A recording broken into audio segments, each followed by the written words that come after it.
Hi there, I'm Kate McClellan, and I've been a professional wedding planner for over 20 years now. I started Planning Collective when I noticed that though most couples are super excited about getting engaged, they quickly feel overwhelmed and intimidated by the actual process of planning their weddings. If left unchecked, this can lead to massive burnout and the urge to scrap all your plans and just elope. While this is totally normal, you don't have to sacrifice your sanity for your dream wedding. In the Wedding Planning Collective podcast, I'm going to share the processes, tips, and tools that all engaged couples like you need to feel confident, supported, and excited about your wedding plans again. Let's get started. Hey there, before we get to the episode, I have a quick question for you. Have you been unsuccessfully trying to shake that feeling that you're forgetting something when it comes to your wedding? You've got the Knot app and you've downloaded countless other planning checklists, but you just can't get rid of that sneaking suspicion that there's something you don't know yet. It's a very common feeling when it comes to wedding planning.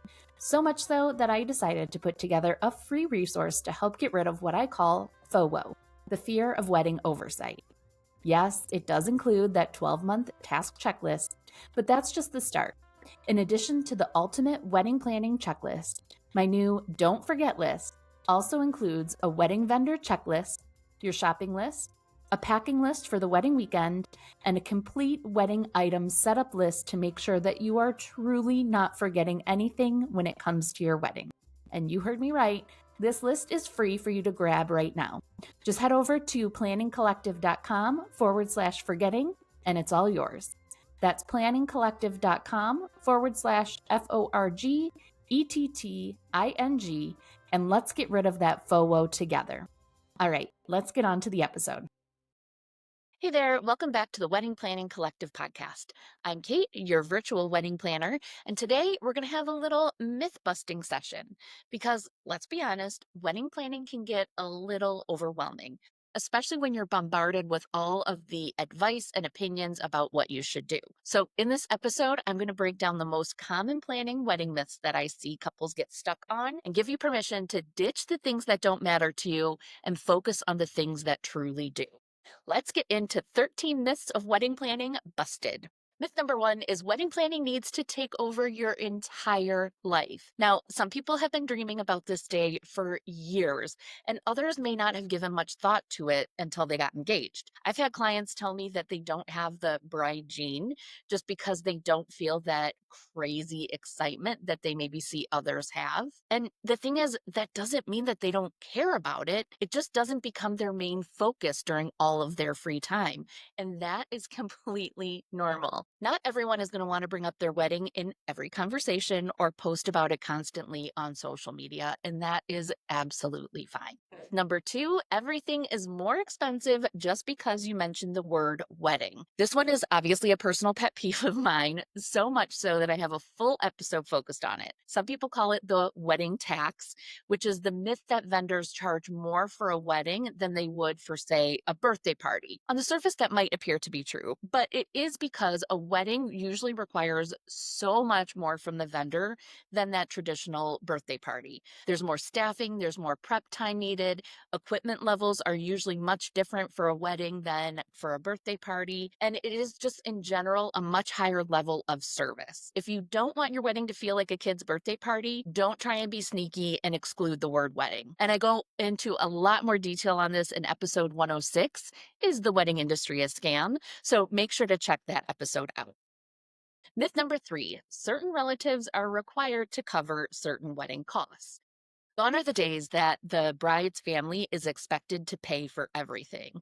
The old idea that one partner's family should pay for the entire wedding while the other only covers a small portion is super outdated and doesn't reflect the norm.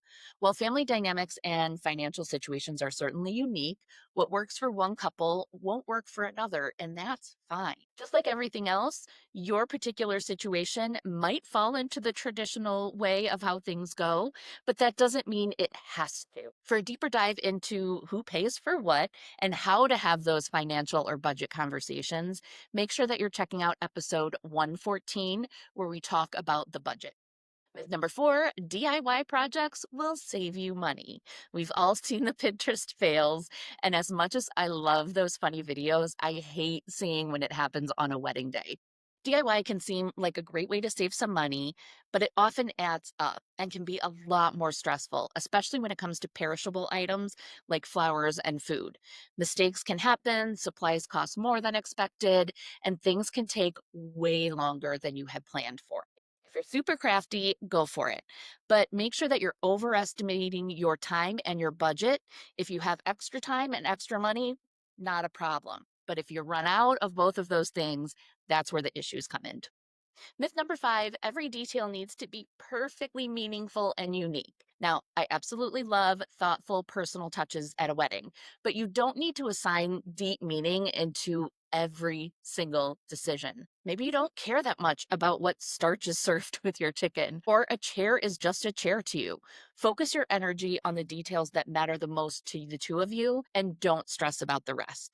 Myth number 6 is a favorite of mine. You can't see each other before the ceremony. You probably already know where I stand on this, but I love a first look. Seeing each other before the ceremony can really not just save you on time on the wedding day, but I see it really eases so many couples' nerves. And look, I totally get the appeal or the tradition of not seeing each other until you're walking down the aisle. But if you are considering skipping the first look, especially if your cocktail hour is immediately following your ceremony, please listen to episode 88, where I go into more detail about the pros and cons of the first look. Myth number 7, hiring friends or family is the same as hiring a pro. Unless your friend or family member is an actual pro in that field, this usually adds more stress to your planning. A professional brings more than just a product or service. They bring their experience, their extra equipment, and of course, their backup plans if you need them. If a friend or family member is gifting their professional services to you guys, that's great. Just make sure that you have a detailed contract in place to avoid any miscommunications throughout. These next couple ones might hurt a little bit, but hear me out. Myth number 8, your wedding party members are not your new employees. This one comes up a lot in wedding planning groups. While your wedding party is certainly there to support and help you along the way, they're not your new personal assistants or unpaid labor. Keeping your expectations realistic and being kind will likely result in your wedding party being much more excited to help. Now, there's nothing wrong with having certain expectations of your wedding party, but you want to make sure that you are on the same page from the very beginning. If you do expect certain things from your wedding party, for example, helping with the planning, attending fittings, planning the shower or bachelorette parties, have that conversation with them when you ask them to be a part of your wedding party. I hate seeing posts in wedding planning groups about broken friendships or miscommunications on these expectations. This might sound a little harsh, but your wedding will not be as important to anyone else except the two of you, including your family and wedding party. And that's okay. That doesn't mean they don't love and support you, but weekly planning meetings just might be more than they can commit to. Having this conversation with them early in the process can definitely save your friendship. Myth number 9, you won't have to make any sacrifices. I hate to be the bearer of bad news, but I have yet to see a wedding with an unlimited budget and zero compromises. Even with a healthy budget, factors like venue capacity, location, and other planning logistics mean you'll likely have to prioritize. But don't think of it as sacrificing. Think of it as focusing on your priorities. Episode number 113 dives more into this if you want some tips on how to set your wedding priorities. Myth number 10 is a big one that we have definitely talked about before. Backyard wedding is cheaper and easier than a comparable wedding venue. Backyard weddings can seem like the simpler, more affordable choice, especially in the beginning stages of planning. But often they end up being just as costly, if not more, once you factor in the rentals, logistics, and other amenities and things that you need. If you want your backyard wedding to feel like a wedding and not a casual backyard barbecue, you'll need to plan for all of those extra details. Now, I go into much more detail in episode 84, and you can grab my free backyard wedding planning guide at planningcollective.com/free guides. Myth number 11, you have to include every traditional element. One of the best things that I saw come from pandemic wedding planning was that couples are now embracing the traditions and things that they feel are important to them and skipping the things that don't personally connect with them. You absolutely do not have to have a cake cutting, bouquet toss, garter toss, or any other traditions that don't feel like you. Now, if those moments are important to you, certainly go for it. But if not, skip it, swap it out, or come up with your own fun alternative. It is your day to do what you want. Myth number 12, if you plan everything perfectly, nothing will go wrong. I say this with so much love, but no matter how well you plan your wedding, something will go sideways. It's just a part of events. There are so many details and humans that are involved in your event that no event is going to go absolutely perfectly. But here's the thing. That doesn't mean that your wedding will be ruined. Embrace the little imperfections. Go with the flow. And remember, the goal is to enjoy the day and get married, not achieve Pinterest perfection. What I recommend is in the week of the wedding, pick a point. I usually recommend the rehearsal where you just decide whatever happens, happens, and you let go of the reins. Of course, the perfect insurance policy you can have to make sure you enjoy your day is to have at least a day of or month of coordinator to handle these things that might go awry for you. But if that's simply not in your budget, don't let things like maybe your caterer forgot to light the candles or the DJ played the wrong grand entrance song.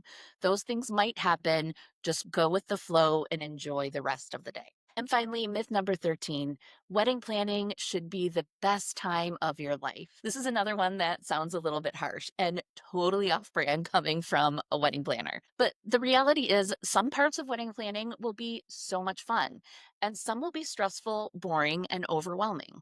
And I don't think we talk about that part enough. That is totally normal. It doesn't mean that you're doing it wrong or you're not a good bride. It just means you're human. Being engaged is certainly a special season in your life, but that doesn't mean it has to be perfect. A lot of our couples we find are going through a lot of other big changes in their life at the same time, moving, buying new houses, going through grad school, whatever it might be. And that can really add to the stress of planning a wedding, which can be really overwhelming just on its own. So if you're finding yourself in one of those overwhelming, stressful moments of planning, take a step back, go back to those priorities. And once you've had a chance to take a little bit of a breather, focus on what is truly important to you. All right, my friend, I hope this episode gave you a little bit of clarity, maybe a little bit of relief as you're walking through your wedding planning journey. Remember, your wedding should reflect the two of you, not random TikTok trends or outdated traditions. And if you are feeling overwhelmed or stuck in the stressful parts of planning, that is exactly what I created the Planning Collective membership for. It's designed to help take the pressure off of you, giving you simple planning tools to help you focus on what actually matters for your wedding day. Find more information at planningcollective.com/membership. And if you found this podcast helpful, please take a second to rate, review, and subscribe. It helps me bring the free wedding planning tips to you every week and helps other couples find the planning tools they need. Thank you so much, and I will see you in the next episode.